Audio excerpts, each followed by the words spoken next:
idée hein, de ce qui se passe à Mayotte, et même au contraire, quand vous regardez les quelques reportages qu'il y a eu organisés par M.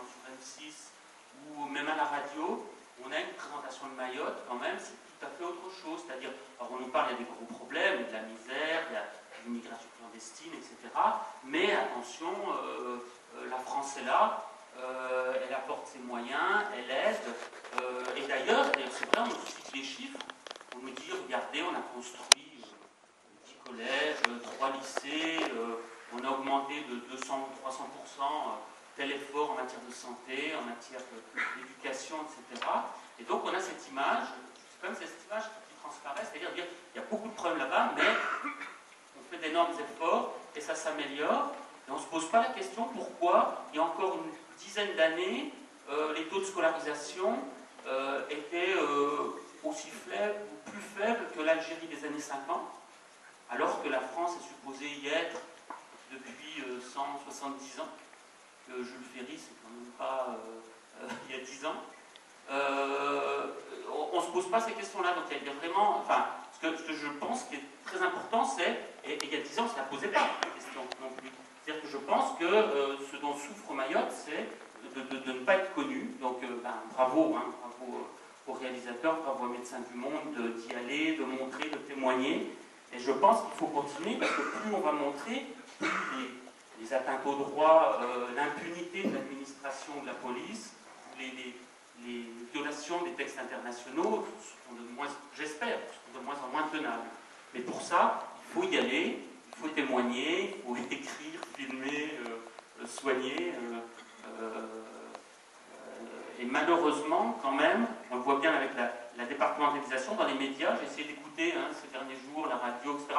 À part une émission sur France Inter ou France Culture qui n'était pas trop mal. Globalement, on ne nous apprend pas la même chose que ce qu'on nous apprend ce soir quand on vous écoute ou quand on regarde. Voilà, excusez-moi, j'étais un peu long. Merci de votre témoignage. C'est vrai que c'est très difficile d'attirer les médias sur ce contexte-là. C'est vrai qu'avec le lancement de la départementalisation à partir du 1er avril, il va y avoir quelques visites de médias sur le territoire. On va essayer, nous, à notre niveau, de communiquer ce qu'on perçoit. C'est vrai que la problématique de santé qui nous concerne, au Médecins du Monde, a vraiment émergé au moment de la mise en place de la sécurité sociale en 2004-2005.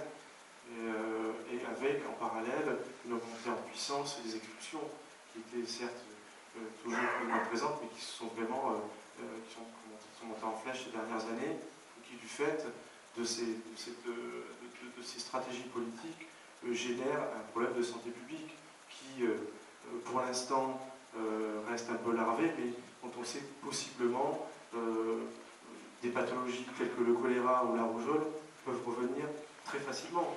L'épidémie de choléra à Mayotte date de 2001. La dernière épidémie de rougeole, près de 4000 cas, date 2003-2004. Et c'est des chiffres qui nous renvoient à des zones subsahariennes où la rougeole est zone d'endémie épidémie. Et tout est fait pour que ça explose. Alors, de manière sociale, hein, avec, on voit bien la pression sur les personnes qui ont de plus en plus de difficultés à trouver du travail, même de manière irrégulière, parce qu'il y a une pression forte sur les potentiels employeurs, des difficultés pour pouvoir avoir accès à l'eau. On ne l'a pas vu dans le film, mais c'est hallucinant. Moi, j'ai jamais vu ça. Il y a des bornes là-haut avec carte magnétique. Vous mettez la carte sur un espèce de compteur et vous avez droit à tant de litres d'eau. Et pour pouvoir recharger cette carte, il faut aller en ville, donc éventuellement braver 5 ou 6 contrôles de police pour pouvoir aller recharger cette carte et ensuite avoir accès à de l'eau propre. Ces bornes qui ont été mises en place il y a près de 10 ans et qui sont réparties sur quelques bidonvilles et qui ne couvrent pas du tout la totalité des besoins.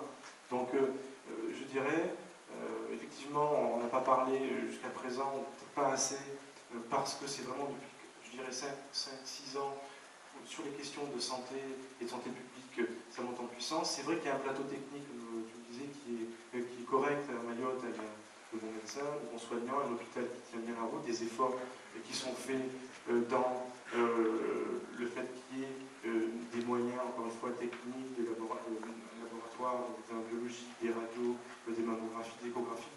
Tout ça, on peut le faire à Mayotte et il y a les compétences pour le faire. Le problème, c'est de pouvoir accéder à ces structures concrètement pour les personnes en situation irrégulière et même pour les Mahorais qui sont nés dans ce pays et qui ont pendant 40 ans et qui n'ont jamais été obligés de justifier d'être du coin pour pouvoir bénéficier des soins et qui depuis 2004 doivent avoir des papiers pour pouvoir avoir la sécurité sociale.